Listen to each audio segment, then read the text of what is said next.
Alright YouTube, Metal Freaks 13 back with another deck profile. This one is of my budget warriors.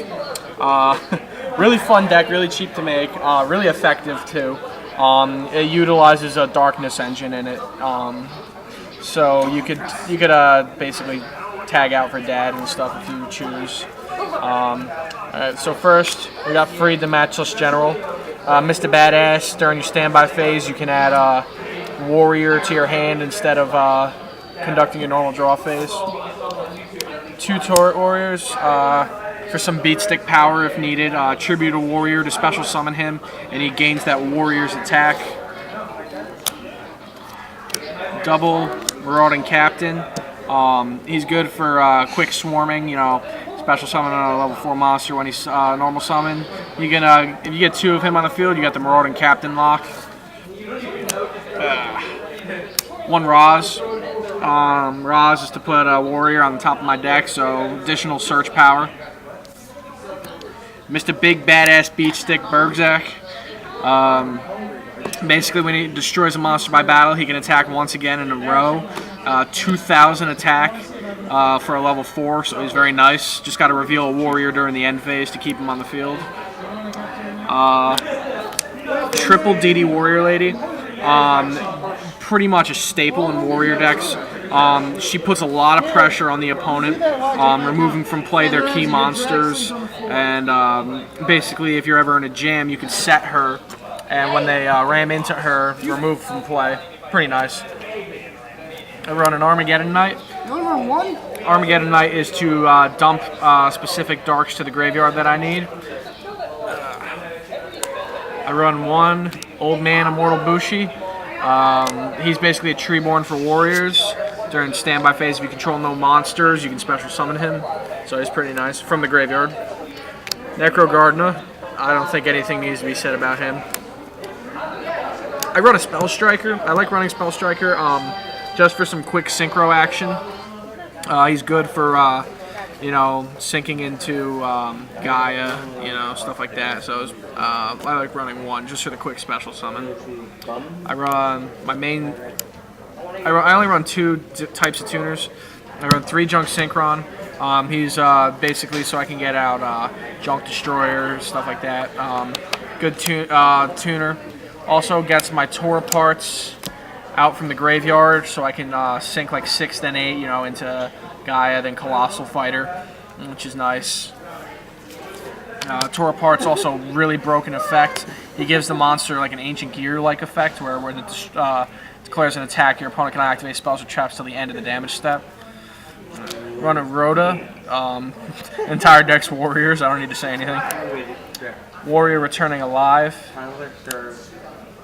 Allure. I run 9 darks. So Allure is a good draw engine for the deck.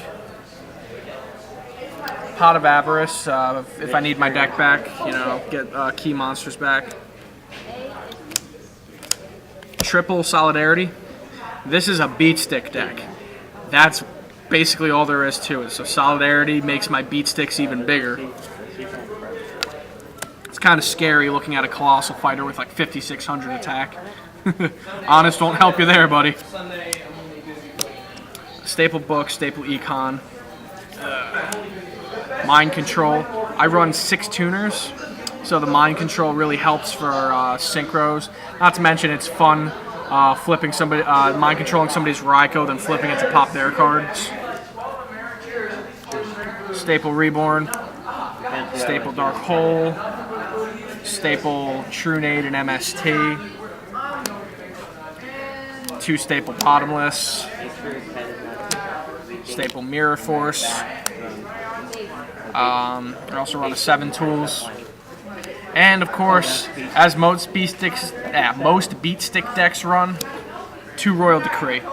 I mean, with Royal Decree on the field, I only need to worry about monster effects and spells. I don't have to worry about mirror forces and stuff like that. So my warriors can pretty much run over their monsters, which is really nice.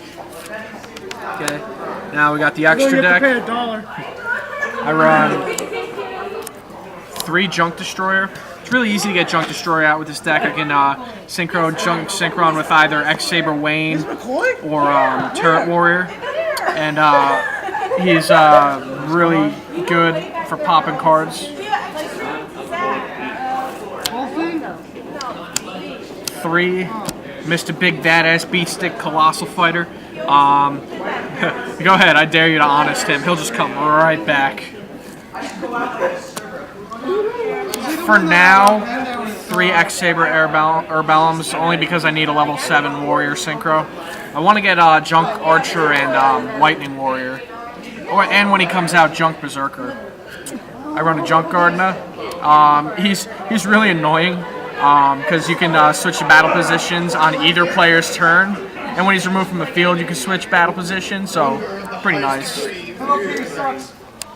Triple Gaia. You know, Gaia Knight is Mr. Big Badass Beatstick, number 3, I guess. I'm on now. You know, he's a 26 no effect monster, but you know, staring at a first turn 26 is kind of a scary sight sometimes if you don't have a good hand.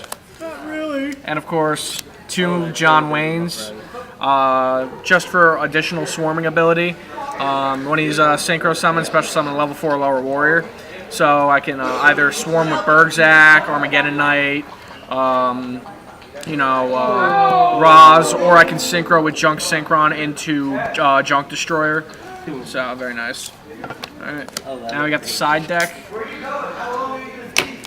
2 Rose Warrior of Revenge. Now you're talking. She's a good tuner. She's a level 4 tuner, and she inflicts burn damage. I don't main deck her because my main tuners are Junk Synchron and Torapart, but I like to I like to side her because sometimes if I need additional Beatstick power, in addition to synchroing, I'll swap out like a Junk Synchron and a Torapart for her.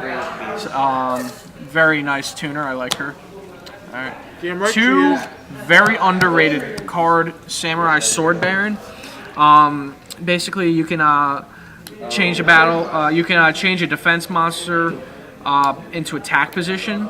It's good for force flipping monsters like Morphing Jar or Raikou, so you don't have to worry about like synchroing and smacking your big beatstick into a Raikou just so he can be popped.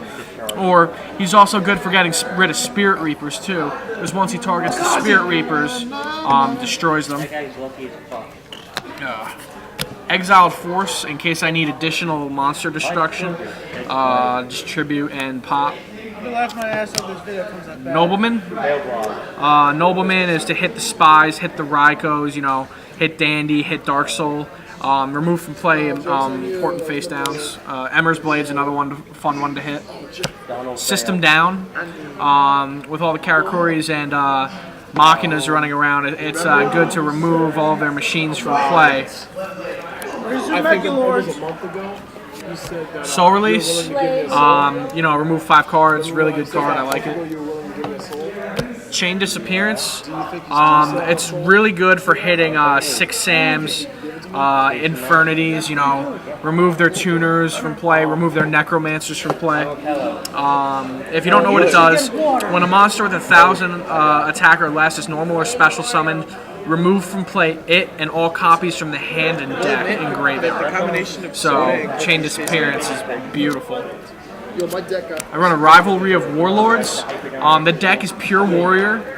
So this card doesn't affect it at all. What it is each player can only, when it's activated, players remove monsters from their field until they only control one type of monster. So this is good against like, you know, Infernities. It's good against Scraps. It's good against like Dragoonities. Just to hit. Well, you know, it gets rid of their main wing beast, or if they control other synchros. Unless they want to keep the wing beast. Yeah. 2 Pulling the Rug, also good against X-Sabers. 2 Pulling the Rug, basically negates a monster effect that activates upon summon and destroys the monster. So it's good for hitting Bogart Knights. It's good for hitting Gadgets, Monarchs, 6 Sam Kageki. You know, so it's nice for getting rid of those pesky cards. 2 Chaos Trap Hole. I don't have Solemn Warnings, but Chaos Trap Hole is a good alternative against light and dark decks. Basically, when a light or dark monster is is summoned, basically normal or special summoned, negate the summon of the monster and remove it from play. And this is for paying 2,000 life points. So you could basically say this is like a poor man's Solemn Warning. Oh my And of course, God, that's filthy. Crevice. Oh, my town got Declare an this attribute, remove from play 2 monsters of that attribute. It's very good for removing like Lightsworn monsters. Very good for removing Dark Souls from the graveyard, stuff like that. Phalanxes. This is also good for hitting. So it's an overall good card. I like it. So that would be my Budget Wars. Word.